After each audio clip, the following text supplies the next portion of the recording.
இல்லை என்ன சொல்கிறீங்க? அவர் அந்த கூட்டத்துக்கு வந்தவர் தான் ஒருத்தருக்கு உடம்பு சரியில்லைன்னு ஆம்புலன்ஸ் ஃபோன் பண்ணி வர சொல்லியிருக்காரு. அவரை போட்டு அடிக்கிறாங்க. அது எப்படி நியாயம்னு நீங்கள் பத்திரிக்கைக்காரங்க தான் சொல்லணும். அவங்களே ஃபோன் பண்ணி வரவழைச்சி எனக்கு போலீஸ் ரிப்போர்ட் அப்படி தான் கொடுத்தாங்க.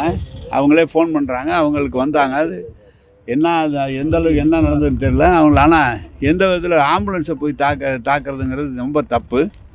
முதலமைச்சர் உரையாற்றிக்கிட்டு இருக்கும்போதே அது அரசு நிகழ்ச்சியாக இருந்தாலும் எந்த நிகழ்ச்சியாக இருந்தாலும் ஆம்புலன்ஸ் வந்து அவர் பேச்சை நிறுத்திட்டு உடனே அனுப்பிச்சி விட்ருவார் நம்ம முதலமைச்சர். ஆனால் இவங்க பிரச்சனை பண்ணுறாரு. அது எது அவங்களுக்கு தெரிஞ்சது அவ்வளோதான். இல்லை அவங்க தானே ஃபோன் பண்ணி வர சொல்கிறாங்க. வந்து தானே நோயாளிகளை இந்த கொஞ்ச தூரம் போய் ஏற்றுறதுக்குள்ளேயும் அடிக்கிறாங்க. அதான் கேள்விப்பட்டு பேசியிருக்காரு. இது மாதிரி நோயாளி, அதாவது ஆம்புலன்ஸ் உள்ளே வந்தாலே நோயாளியை திருப்பி அனுப்பிச்சிடுவோம் அப்படின்னு மிரட்டியிருக்காரு. அதுக்காக அவங்கெல்லாம் ஆர்ப்பாட்டம்லாம் அந்த ஆம்புலன்ஸுக்காக அதனுடைய டிரைவர்கள்லாம் ஆர்ப்பாட்டம்லாம் பண்ணியிருக்காங்க. எல்லா செய்திகளும் யார் எப்படி நடந்துக்கிட்டாலும் மக்கள் கூர்ந்து நோக்கி கொண்டிருக்கிறார்கள். அவர்கள் தான் தீர்ப்பு, கடைசியாக நல்ல தீர்ப்பை மக்கள் வழங்க. அதுவே திமுகவோட ஏற்பாடுன்னு சொல்றாங்களே சார். ஆம்புலன்ஸ் எதுக்கு எங்களுக்கு? நாங்கள் அதில் என்ன பண்ண போகிறோம்? நான் கேட்குறேன், எங்கேயாவது அவங்க போஸ்டர் அடித்து நடு ரோட்டில் ஒட்டினாங்க, ஃப்ளெக்ஸ் போர்டெலாம் கட்டினாங்க, கொடியெல்லாம் வந்து நட்டாங்க, எங்கேயாவது தேக்கியிருக்கோமா? ஏதாவது அவங்க கூட்டம் நடத்தக்கூடாதுன்னு நாங்கள் சொல்லியிருக்கோமா? அவங்க கூட்டம் நடத்துறதுல எந்த விதமான நாங்கள் இடைஞ்சலும் பண்ணல. அவங்க பேசிட்டு போகிறாங்க, நாங்கள் போய் அது என்ன பண்ண போகிறோம்? நீங்கள் என்னமோ கேட்டீங்களா? சொல்லுங்கள். நேற்று இபிஎஸ் பேசும்போது, புத்தூரில் பேசும்போது, பஞ்சப்பூர் கொண்டு வந்தது காரணமே வந்து உங்கள் இன்டைரக்டாக சம்மந்தப்பட்ட 300 ஏக்கர் நிலத்துடைய ரேட்டை ஏற்றுக்கணும், நிறைய அப்படியே பண்ணிருக்கேன்னு ஒரு குற்றச்சாட்டு. அப்படி 300 ஏக்கர் இருந்தால் ஒன்று அரசே எடுத்துக்கலாம், பொதுமக்களும் எடுத்துக்கலாம். ஏதாவது எங்களுக்கு சொந்தமான நிலம் இருந்தால் இந்த திருச்சி மாவட்ட ஆட்சியரே அதை எடுத்துக்கொள்ளலாம், அல்லது மக்கள் எடுத்துக்கொள்ளலாம், நகராட்சி எடுத்துக்கொள்ளலாம். அவங்களுக்கு பேசுகிறாங்க. எப்படி அங்கே 300 ஏக்கர் நிலம் எங்கே இருக்குது சொல்லுங்கள்? 550 ஏக்கர் மாநகராட்சியினோட, அதில் 40 ஏக்கர் இது நம்ம பஸ் ஸ்டாண்ட் கட்டியிருக்கோம். 20 ஏக்கர் 25 ஏக்கரில் டெர்மினல் வச்சுருக்கிறோம். 24 ஏக்கரில் மார்க்கெட் கட்டியிருக்கோம். சுற்றி வர இருக்கிறதெல்லாம் ஏற்கனவே இருந்த நிலம். எந்த நிலம் வாங்கியிருக்காங்க அவங்க தான் சொல்லணும்.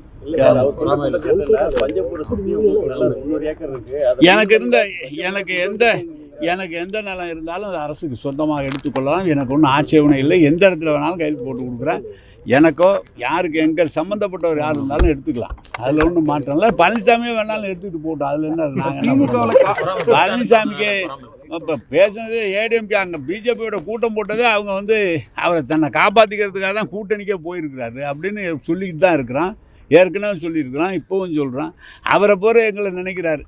அதான் விஷயம். குற்றச்சாட்டு சொல்லியிருக்காரு சார் எடப்பாடி. பதவியை காப்பாற்றிக்கிறதுக்காக தான் முதல்வர் ஃபேமிலியோட இணக்கமாக இருக்கீங்க அப்படிங்கிற மாதிரி சொல்லி. யார்? என்னையவா? ஆமாம். என்னைக்கு சண்டை போட்ட முதல்வர் ஃபேமிலியோட? நீங்கள் சொல்லுங்கள். முதல்வர் ஃபேமிலியோட என்னைக்கு நான் சண்டை போட்டோம்? அவங்க தானே சார் எங்கள் தலைவர். அவங்க சொல்கிறபடி தானே சார் நாங்கள் நடக்க முடியும். நாங்கள் இணக்கமாக இல்லாதவர் இவர் வச்சுக்கிறாரா? தங்கமணியை ஒதுக்கி விட்டுருக்கிறாரு. இவர் கட்சியில் இருக்கிறவங்க என்னென்ன வெளியில் பேசுகிறாங்கன்னு தெரியும். இவர் இதெல்லாம் பத்திரிக்கையில் போடுங்க பரவாயில்ல. நான் எங்களுக்கு கட்சியினுடைய தலைவர் முதலமைச்சர், நாங்கள் முதன்மை செயலாக இருக்கிறோம்.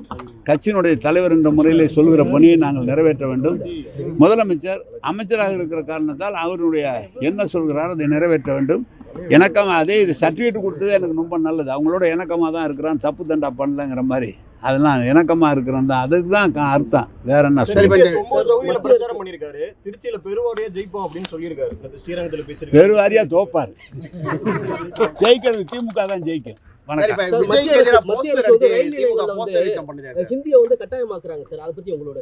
சார், இருமொழி கொள்கை தான் தமிழ்நாடு அரசுடைய கொள்கை. அவர்கள் எவ்வளவு கட்டாயமாகப்பட்ட ஆக்கினாலும் அதை ஏற்றுக்கொள்ள மாட்டார்.